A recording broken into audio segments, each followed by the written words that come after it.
네. 우리 교회는 초대 교회와 같은 교회를 만들고 싶어 합니다. 왜 이 시대에 맞는 교회가 아니라 초대 교회를 생각할까요? 교회 개혁은 절대 이 시대 사람들에게 인정받는 공동체가 아니기 때문입니다. 물론 그렇다고 이 시대의 시선을 무시하라는 뜻은 아니에요. 이 시대에 잘 적응하고 또 복음을 이 시대에 들어가게 하기 위한 노력을 하지만 우리는 이 시대에만 살아가는 교회가 아니라 하나님의 교회는 영원하기 때문에 원래 하나님께서 어떤 교회를 계획하셨는지 그 초대교회의 모습을 계속해서 우리는 돌아봅니다. 그래서 하나님께서 원하시는 교회가 무엇인가 계속 고민하는 거죠. 우리가 성경을 보는 이유도 여기에 있습니다. 비록 성경은 지금으로부터 약 2000년 전에 완성이 되었지만 이 성경은 여전히 우리가 지금에 뿐만 아니라 앞으로도 가야 할 그런 교회와 우리 삶의 지도와 설명서와 같은 것입니다. 그래서 여러분 각자가 다들 교회는 이래야 된다라고 하는 생각을 가지고 계신 것이 있을 거예요. 그런데 그 생각이 정말 내가 생각하는 바른 교회인지 아니면 이 시대가 요구하는 바른 교회인지 아니면 성경이 가르쳐주는 교회인지 한번 우리가 분별했으면 좋겠습니다. 성령님께서 임하시고 난 이후에 엄청난 일이 일어났습니다. 첫 번째로 언어가 변했습니다. 어떤 사람들은 바벨론 탑 사건에서 발생했던 그 언어의 혼란이 이 성령님의 임하심과 함께 해결이 되었다라는 그런 해석을 항상 합니다. 본문에 보면 성령님께서 임하시자 제자들이 외국어를 하기 시작한 거예요. 신기하죠? 그러니까 이때가 오순절이었는데 예루살렘에 외국에서부터 많은 아주 경건한 유대인들이 순례를 왔습니다. 혈통으로도 유대인이지만 여호와 하나님이 진짜 하나님이다라는 것을 인정한 사람들이 세계 각국에서 몰려온 거예요. 그런데 본문을 정확히 보면 그들의 그 제자들의 언어가 변한 것이 아니라 외국의 여러 지역에서 온 사람들이 자신들의 언어로 하나님께서 하신 일을 듣게 되었다라고 되어 있습니다. 그러니까 제자들은 자기 말 했어요. 그런데 성령님께서 동시 통역해 주신 거예요. 사람들의 듣는 귀가 변한 거예요. 그래서 저는 그런 생각을 항상 해요. 우리가 여기에 다 모여 있지만 누군가는 하나님의 말씀을 듣고 누군가는 듣지 못하는 것도 즉 하나님의 말씀이 들리는 일도 성령님의 역사하심이다라고 말하는 이유가 그런 겁니다. 베드로가 큰 소리로 말씀을 전했어요. 성령께서 임하셨고 예수께서 죽었다가 살아나셨음을 선포했습니다. 또 이 일이 사람이 기획하거나 쓴 소설이 아니라 성경에 이미 예언된 일이 이루어진 일이고 이 일을 통해 예수님이 주와 그리스도가 되셨다라는 사실을 선포했습니다. 그러면 어떻게 해야 하느냐라고 하는 사람들의 질문에 베드로는 회개하고 예수 그리스도의 이름을 힘입어 세례를 받고 이 비뚤어진 세대로부터 구원을 받으라라고 권면을 했습니다. 그래서 베드로의 증언을 들은 사람들이 예수님을 주와 그리스도로 영접하고 세례를 받았습니다. 그런데 그날에만 예수님께 돌아온 사람이 3,000명이라는 거예요. 오늘 본문은 바로 그렇게 예수님을 영접하고 세례를 받은 사람들, 그들의 모임에 대한 이야기를 하고 있는 것입니다. 이 모임이 바로 교회의 출발이었습니다.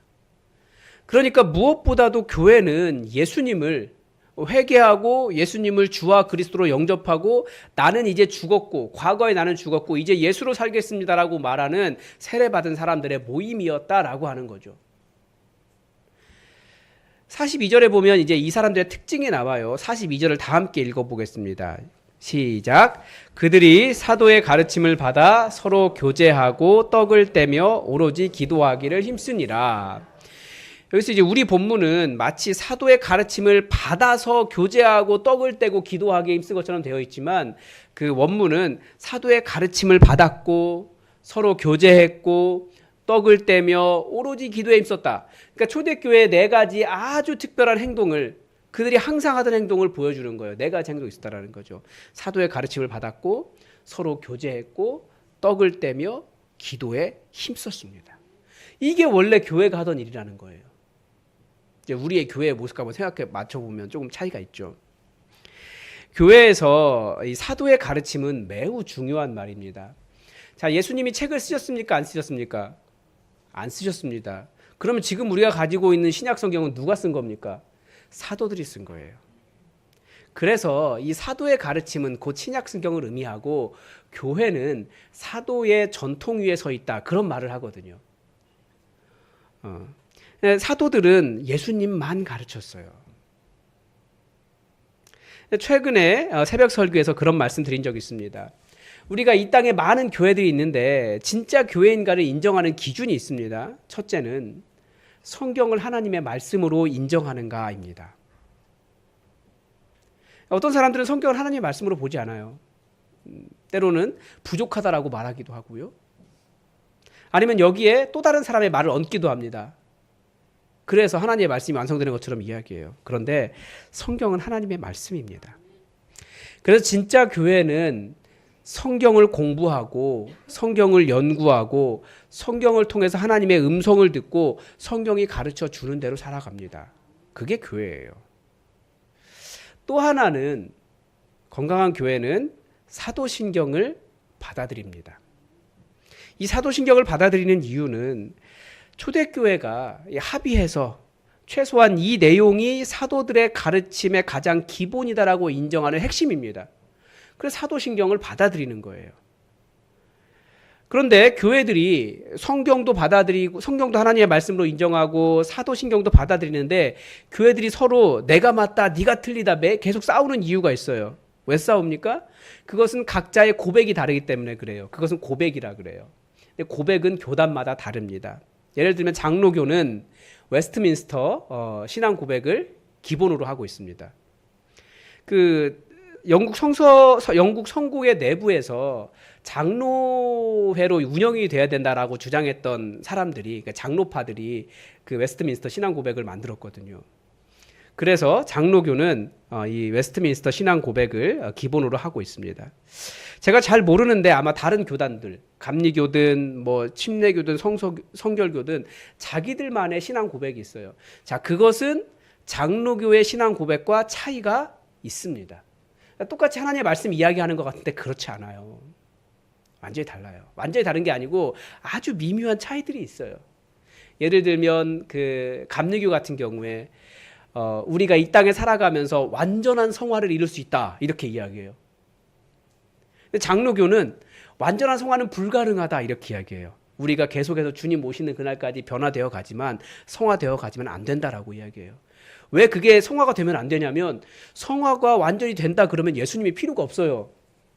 예수님 때문에 구원받는 게 아니라 자기의 그 어떤 완전한 모습으로 구원받는 거기 때문에 그래서 안 된다라고 말하는 거예요. 그렇지만 우리가 거기를 이단이라고 하지 않는 이유는 뭐예요? 가장 기본적인 하나님의 말씀과 사도신경을 함께 공유하고 있기 때문에 그렇습니다. 그래서 각 교단마다 고백은 다를 수 있어요. 그렇지만 성경과 사도신경은 똑같아요. 그러면 그래도 우리가 좀 다르지만 우리 서로 좀 인정하며 살자. 다 하나의 그리스도의 교회로서. 사도신경에 그 고백이 들어있습니다. 그게 사도신경에 거룩한 공교회를 믿는다라고 되어 있잖아요. 그 공교회라고 번역된 단어가 캐톨릭이거든요. 그 로만 카톨릭을 제가 그냥 그 천주교를 로만 카톨릭이라고 부르는 이유는 우리도 카톨릭이에요. 카톨릭이라는 말이 공교회라는 뜻이거든요. 모든 교회, 성경을 하나님의 말씀으로 인정하고 사도신경을 받아들이고 예수 그리스도를 주로 인정하는 그 모든 교회들이 다 카톨릭이에요. 그런데 왜 로만 카톨릭, 천주교를 향해서 그 사람들만 카톨릭이라고 부르는 건 말이 안 되는 거죠. 그래서 거룩한 공교회를 믿는다라고 하는 말이 그 말입니다. 우리 성경도 인정하고 사도신경도 인정하고 그렇지만 각 교단의 고백의 차이들은 인정하겠다. 서로 다를 수 있다라는 거죠. 그래서 우리는 고백은 달라도 우리가 다 그리스도의 교회, 거룩한 공교회다라는 것을 인정하고 있는 겁니다. 너무 남의 그 교단의 차이 때문에 우리만 옳다, 너네 틀리다 이런 이야기하는 것은 사실은 굉장히 교만한 일이에요. 우리는 주님 오시는 그날까지 우리가 막 주장하던 것도 정말 옳다라고 말하는 것이 쉽지 않은 일이거든요. 겸손이 필요합니다. 어쨌든 우리는 성경을 배웁니다. 각자의 고백을 통해서도 우리는 성경을 따라갑니다. 교단마다 미묘한 차이가 있지만 그러나 오직 예수 그리스도를 가르친 사도들의 고백 위에 설 때 우리는 진짜 교회가 되는 거예요. 그런데 여러분, 절대 설교만으로 성경 공부하려고 하지 마십시오. 설교와 성경 공부는 차이가 커요. 앞으로 계속 교회 성경 공부가 개설이 될 텐데 귀찮다, 힘들다, 다 안다, 시간 없다 이런 말 말씀하지 마시고 성경 공부에 열심히 참여하십시오. 목사님 저도 계속 공부합니다. 이번 주에 LTC 성조윤을 사는 LTC 처음 가는데 가는 이유가 무엇입니까? 공부하려고 가는 거예요. 제 나름대로 요한계시록에 대해서 이렇게 좀 안다라고 생각하는 사람 중에 하나거든요. 그렇지만 공부하러 가는 거예요. 왜 그럴까요? 성경에는 완성이 없어요. 무슨 말이냐면 성경은 공부할수록 새롭습니다. 왜냐하면 우리는 성경을 통해서 성경에 대한 지식을 얻으려고 하는 것이 아니라 성경을 통해서 하나님을 만나려고 하거든요. 그런데 인격이신 하나님, 우리가 지식 몇 개 알았다고, 히브리어 조금 안다고, 성경 구절 조금 안다고 그분을 알 수 있을까요? 이건 뭐랑 똑같냐면 여러분 부부 생활을 몇십 년씩 하시잖아요. 그런데 부부가 싸워요. 모르겠대요. 몇십 년 살고도. 왜 그래요? 인격이기 때문에 그래요. 인격은 그 시간을 많이 보내도 알았다라고 하는 부분이 있고 모르는 것도 있어요. 그런데 우리 하나님은 어떤 분이십니까? 이 온 세상을 창조하신 가장 위대하시고 크신 분이신데 내가 겨우 이만큼 알았다고 내 하나님 알았다라고 말하는 것은 큰 교만이에요. 그래서 성경은 보면 볼수록 새로운 하나님을 만나요. 저도 성경을 설교할 때 그 본문 설교했지만 같은 설교를 한 적이 없어요. 다시 설교를 써야 돼요. 왜냐하면 그때 만난 하나님과 지금 만난 하나님의 이해가 완전히 달라요. 그렇기 때문에 성경을 몇십 년 연구했다고 할지라도 계속해서 여러분 공부하셔야 됩니다. 내가 알았다라고 말하는 건 성경에 대해서 조금 알았다라고 말하는 것이지 그건 굉장히 교만한 자세입니다. 지식이 아니라 하나님과의 교제 때문에 우리는 계속해서 성경 공부해야 합니다. 그래서 진짜 교회는 하나님의 말씀을 계속 공부합니다. 그리고 그 말씀을 통해서 살아계신 하나님을 만나는 곳입니다. 또 하나 초대교회를 어떻게 했다고 가르쳐 줍니까? 깊이 교제했다라고 가르쳐 줍니다. 근데 이 교제의 모습을 밑에 보여주죠. 믿는 사람이 다 함께 있어 모든 물건을 서로 통용하고 또 재산과 소유를 팔아 각 사람의 필요를 따라 나눠주었다 이렇게 되어 있습니다. 요즘 자본주의 사회에서는 굉장히 불가능한 말처럼 들리죠. 네. 여러분, 이것은 그 시대뿐만 아니라 이 시대뿐만 아니라 그 시대에도 어려운 일이었어요. 저는 이렇게 되었으면 좋겠어요. 여러분들 가지고 있는 재산 전부 다 팔아서 교회에 이렇게. 그러면 이제 많이 가진 사람일수록 아깝죠. 쉽지 않은 일이에요. 초대교회가 그런데 이렇게 생활할 수밖에 없었던 이유가 있습니다. 지난주에 살펴보았던 요한복음 16장 말씀에 따르면 성령님의 임하심은 교회의 환난을 전제하고 있습니다. 교회라고 하는 곳은 고난과 인내 사이에 껴 있습니다. 이게 교회예요. 예수님도 고난과 인내 사이에서 하나님 나라를 이루셨어요. 성도의 삶이 고난과 인내 사이에 껴 있어요. 그러니까 지난주 요한복음 16장 말씀에 따르면 성령님이 임하실 텐데 사람들이 너희를 출교할 뿐 아니라 때가 이르면 너희를 죽이는 자가 생각하기를 이것이 하나님을 섬기는 일이라 하리라. 그러니까 베드로의 설교를 듣고 예수님을 믿고 세례받은 그 사람들이 다 경건한 유대인들이었습니다. 그 중에서는 바리새인들도 있었고 심지어 제사장들도 있었습니다. 다른 말로 하면 예수님을 받아들인 순간 직장에서 쫓겨나고 집에서도 쫓겨난 거예요. 그게 하나님 믿는 거라고? 그래, 그럼 너는 우리와 함께 할 수 없어. 다 잘라내고 쫓아냈어요. 하루아침에 직장을 잃은 것이고 하루아침에 가족을 잃은 것이죠. 누가 그들의 가족이 되어주고 누가 그들이 먹고 살 수 있도록 도와주겠습니까? 그게 교회였다라는 거예요. 그러니까 이들이 예수님을 영접한 것은 단순히 어떤 세례받는 의식 수준이 아니라 나는 이제 예수님을 완전한 나의 주인이요 그리스도로 받아들이겠다라고 하는 생명을 거는 인정이었다라는 거죠. 자신의 삶이 완전히 변했다는 진실한 변화였습니다. 우리는 다들 먹고는 살아야죠. 아니 먹고 살 뿐만 아니라 좀 여유롭게도 살아야죠 생각하면서 한쪽으로는 바리새인의 삶을 살고 또 다른 한쪽으로는 그리스도인이라고 하는 삶을 살아가기를 바랍니다. 그런데 초대교회는 그렇게 살 수 없었던 거예요.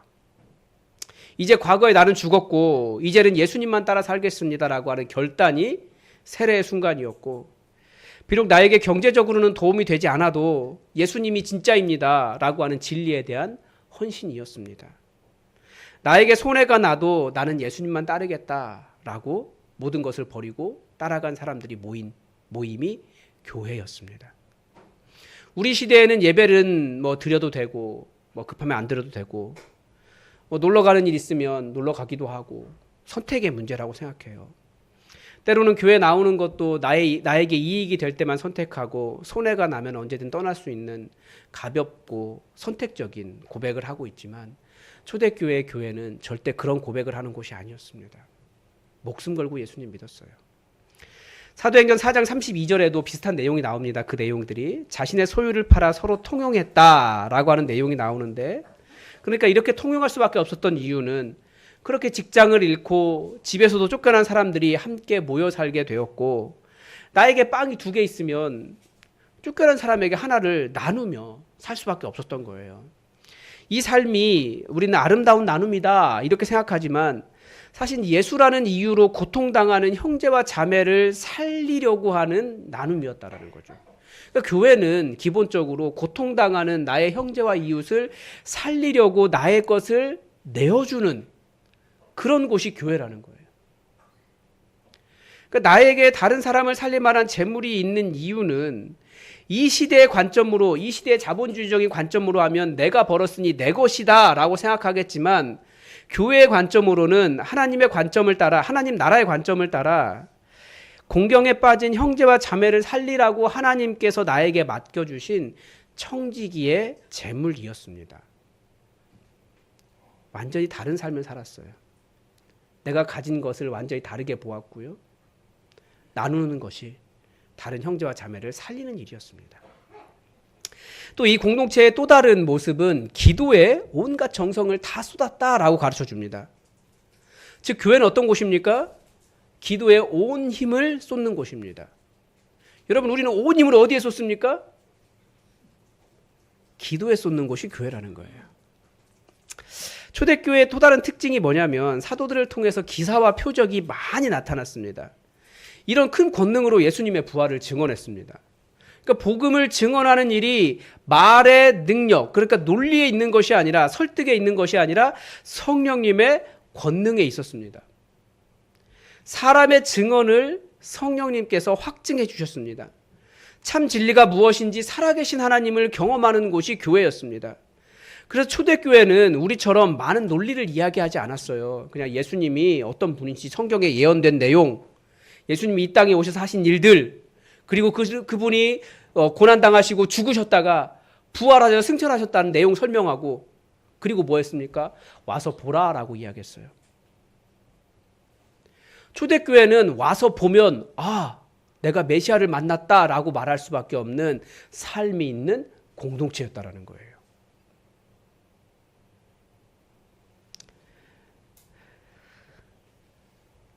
우리는 기도함으로 하나님의 권능을 의지하며 지금의 어려움을 이겨내며 살아가는 사람들입니다. 그곳이 교회예요.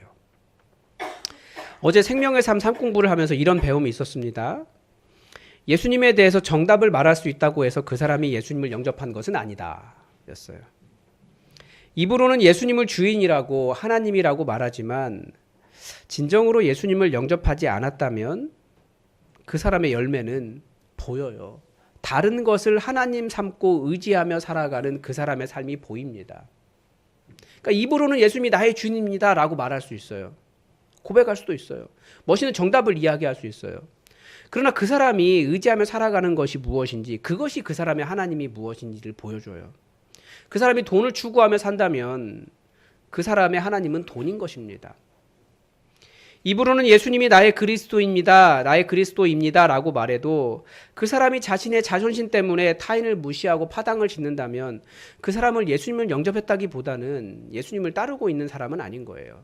고린도 교회가 그런 문제였잖아요. 기도란 바로 이런 진정한 영접의 또 다른 표현입니다. 왜냐하면 지금 이 문제를 해결할 수 있는 진짜 능력이, 그리고 진짜 하나님이 바로 당신이십니다라고 고백하는 그 순간이 기도의 자리이기 때문에 그렇습니다. 초대교회가 어떻게 그렇게 놀라운 일을 행할 수 있었습니까? 그 갈릴리 어부들에게 무슨 능력이나 무슨 학문이 있었겠습니까? 그 사람들이 언제 외국어를 그렇게 능숙하게 배웠겠습니까? 아니에요. 그런데 가장 위대한 교회를 이룰 수 있었던 이유는 그들을 통해 살아계신 하나님의 능력이 흘러나왔기 때문입니다. 그 방법이 기도였다라는 거예요. 예수님도 아무것도 갖지 못한, 배우지 못한 제자들에게 기도를 가르쳐 주셨고, 마지막에 가시면서까지 기도를 부탁하셨고, 제자들은 그것에 따라 기도하며 자신의 삶의 어려움들을 이기며 나아갔습니다. 그게 교회였다라는 거예요. 기도하는 성도가, 기도하는 교회가 하나님의 권능을 세상에 보일 수 있습니다. 아무리 멋있는 건물과 외관과 조직과 그런 시설을 갖춘다 할지라도 기도하지 않는 교회는 와 보라라고 말할 수 있는 교회가 아니에요. 거기는 교회라고 말하기가 어려운 거예요. 우리는 왜 신앙생활 합니까? 하나님 만나고 싶어서 하는 거거든요. 기도 이외에 하나님의 능력을 만날 수 있는 길이 없어요. 그래서 우리는 기도함으로 하나님을 만나는 일이 가장 중요합니다. 우리가 교회를 이루며 사는데 절대 우리가 능력 있다고 말하지 마십시오. 그거 엄청난 교만입니다.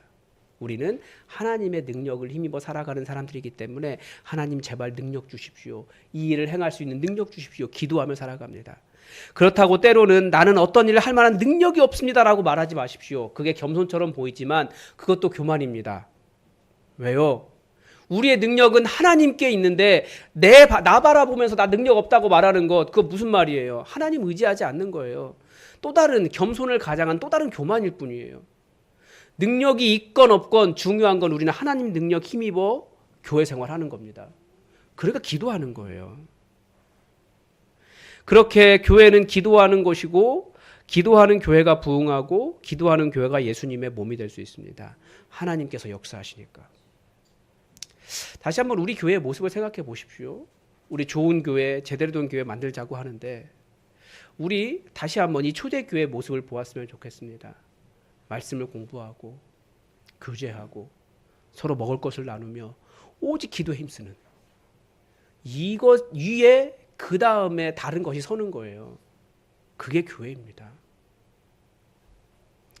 초대교회의 모습 이랬는데 46절 마지막 부분에 보면 기쁨과 순전한 마음으로 음식을 먹었다라고 되어 있습니다. 다른 번역은 기쁨으로 벅차 거짓 없는 마음으로 음식을 함께 먹었다 이렇게 되어 있어요. 그러니까 성도들이 집에서도 쫓겨나고 직장에서도 쫓겨났는데 이 모임이 너무 좋은 거예요. 기쁨 때문에 가슴이 벅찰 정도로 살아계신 하나님을 만나고 있으니까 그게 교회라는 거죠. 그래서 교회는 하나님을 만나는 기쁨으로 가슴 벅찬 곳이 교회예요. 이곳이 진짜 교회입니다. 여러분, 우리 이런 교회 만들고 이런 교회 안에 살고 싶지 않으십니까? 성령님은 우리에게 그 교회를 꿈꾸라고 하시는 겁니다. 이런 교회 만들려고 정말 여러분 좋은 여러 가지 많은 환경들 버리고 여기에 모이지 않으셨습니까? 근데 이런 교회가 그때만 가능한 일입니까? 아니에요. 우리 하나님 변하지 않으셨고 성령님 여전히 우리 안에 역사하시기 때문에 우리가 이 꿈을 꿀 수 있습니다. 그래서 우리가 성령님께서 만드시는 그 교회, 이런 교회, 정말 우리가 이곳에 세워갈 수 있기를 주님의 이름으로 부탁을 드립니다. 기도하겠습니다. 하나님, 우리가 초대교회의 모습을 보았습니다. 너무나 부럽고 너무나 와 보라라고 말하고 싶고 또 나도 가보고 싶은 그런 교회입니다. 하나님, 살아계시고 성령님 우리 안에 역사하시기에 우리가 이 교회 함께 만들어갈 수 있게 하여 주시옵소서. 이 시대에 정말 이 교회 또 있어서 와 보라라고 말할 수 있는 기쁨으로 가슴 벅찬 그런 교회 되게 하여 주시옵소서. 한 사람이라도 어려움 겪지 않게 하시고 나의 것을 나누며 서로가 서로를 살리는 생명 가득한 교회 되게 하여 주시옵소서.